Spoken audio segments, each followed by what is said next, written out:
2026年丙午年，講下屬鼠嘅生肖運程。丙午年屬鼠嘅生肖嘅朋友咧，今年性格咧就勤奮，善於分析同埋解決問題。今年咧丙午年咧，屬鼠嘅朋友係個沖太歲嘅流年，正所謂沖者動也。是否凡事都係要步步為營呢？我覺得又唔需要咁緊張。吉星咧，你係有天廚星同埋唐符星。今年屬鼠嘅朋友咧，職場上能夠掌握權力，獲得認可嘅一年。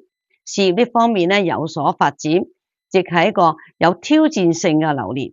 今年咧有粒天廚星，所以咧就口福非常之好嘅，去到邊度都有食福。但係要注意下身體健康問題，有啲唔係咁健康嘅食物，盡量少食。財運呢方面，錢財反而咧唔夠穩定，投資方面咧會失方向。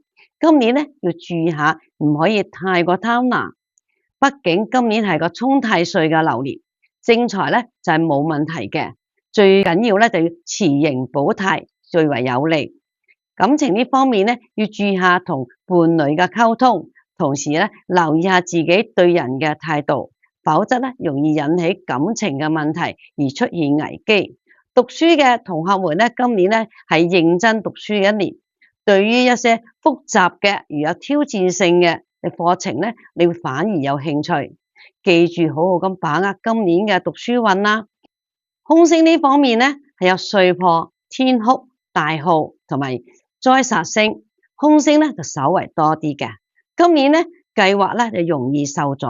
錢財呢方面咧係容易破財，小心咧人際關係同埋突然其來嘅意外同埋災傷，要注意下健康問題。